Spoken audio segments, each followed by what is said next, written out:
10 ವರ್ಷದ ಅವಧಿದು ನಿಮ್ಮ ಅವಧಿಯಲ್ಲಿ ಚರ್ಚೆ ಒಂದು ತನಿಖೆ ಆಗಬೇಕು ಅನ್ನೋ ಚಿಂತನೆ ನಡೆಸಿದೆ ಅನ್ನೋ ಒಂದು ಮಾಧ್ಯಮ.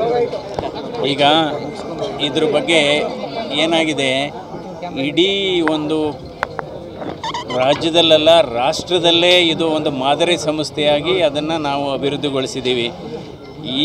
ಈ ಸರ್ಕಾರ ಆಗ್ಬೋದು, ಇಂದಿನ ಸರ್ಕಾರಗಳು ಯಾವಾಗಲೂ ಮೆಚ್ಚುಗೆ ವ್ಯಕ್ತಪಡಿಸ್ತಾನೆ ಬಂದಿದೆ. ಸೊ ಅದು ಯಾವ ಕಾರಣಕ್ಕೆ ನನಗಂತೂ ಗೊತ್ತಿಲ್ಲ, ಬಟ್ ಸಂತೋಷ, ಅದರಲ್ಲಿ ಏನಿಲ್ಲ.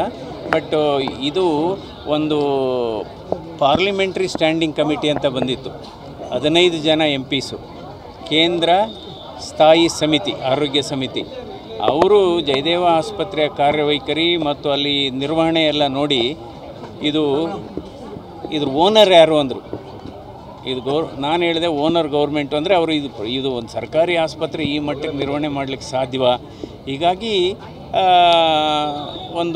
ಇದೇ ಒಂದು ಮಾದರಿ ಸಂಸ್ಥೆಯಾಗಿದೆ. ದಾಸಪ್ಪ ಸಮಗ್ರ ಕೃಷಿ ಮಾಡಿ 2 ಎಕರೆಗೆ 10 ಲಕ್ಷ ಗಳಿಸ್ತಿದ್ದಾರೆ. ನೀವು ಕೂಡ ಅವರಿಂದ ಕಲಿಬೇಕಾ? ಅವ್ರ ಜೊತೆ ವಿಡಿಯೋ ಕಾಲ್ನಲ್ಲಿ ಮಾತಾಡಬೇಕಾ? ಈಗಲೇ ಫ್ರೀಡಮ್ ಆ್ಯಪ್ ಡೌನ್ಲೋಡ್ ಮಾಡಿ. ಸರ್ಕಾರಕ್ಕೆ ಇದೇ ಒಂದು ಶೋಕೇಸ್ ಆಗಿದೆ ಈ ಆಸ್ಪತ್ರೆ. ಅವರೇ ಹೇಳಿದ್ದಾರೆ, ಹಲವಾರು ಬಾರಿ ಸರ್ಕಾರನೇ ಹೇಳಿದೆ, ಇದು ಬೇರೆ ಬೇರೆ ಆಸ್ಪತ್ರೆಗಳು ಜಯದೇವ ಮಾದರಿಯಲ್ಲಿ ಯಾಕೆ ಡೆವಲಪ್ ಮಾಡಬಾರ್ದು, ಈ ರೀತಿ ನಿರ್ವಹಣೆ ಮಾಡಬಾರ್ದು. ಆಮೇಲೆ ಅದಕ್ಕಿಂತ ಹೆಚ್ಚಾಗಿ ಇನ್ನು ನಾನೇನು ಹೇಳಕ್ಕೆ ಬರೋದಿಲ್ಲ. ಅಲ್ಲ ಸರ್, ರಾಜಕೀಯಕ್ಕೆ ಬರ್ತಾರೆ ಅನ್ನೋ ನಿಟ್ಟಿನಲ್ಲಿ ಅವ್ರನ್ನ ತಡೆಗಟ್ಟುವ ಈ ರೀತಿ ಮಾಡ್ತಾ ಇದ್ದಾರೆ.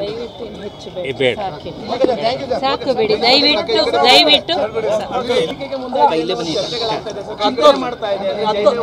10 ವರ್ಷದ ಅವಧಿದು ನಿಮ್ಮ ಅವಧಿಯಲ್ಲಿ ಚರ್ಚೆ ಒಂದು ತನಿಖೆ ಆಗಬೇಕು ಅನ್ನೋ ಚಿಂತನೆ ನಡೆಸಿದೆ ಅನ್ನೋ ಒಂದು ಮಾಧ್ಯಮ.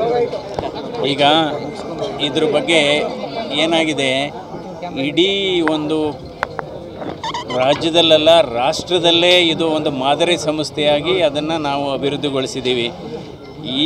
ಈ ಸರ್ಕಾರ ಆಗ್ಬೋದು, ಇಂದಿನ ಸರ್ಕಾರಗಳು ಯಾವಾಗಲೂ ಮೆಚ್ಚುಗೆ ವ್ಯಕ್ತಪಡಿಸ್ತಾನೆ ಬಂದಿದೆ. ಸೊ ಅದು ಯಾವ ಕಾರಣಕ್ಕೆ ನನಗಂತೂ ಗೊತ್ತಿಲ್ಲ, ಬಟ್ ಸಂತೋಷ, ಅದರಲ್ಲಿ ಏನಿಲ್ಲ. ಬಟ್ ಇದು ಒಂದು ಪಾರ್ಲಿಮೆಂಟ್ರಿ ಸ್ಟ್ಯಾಂಡಿಂಗ್ ಕಮಿಟಿ ಅಂತ ಬಂದಿತ್ತು, 15 ಜನ MPಸು, ಕೇಂದ್ರ ಸ್ಥಾಯಿ ಸಮಿತಿ, ಆರೋಗ್ಯ ಸಮಿತಿ.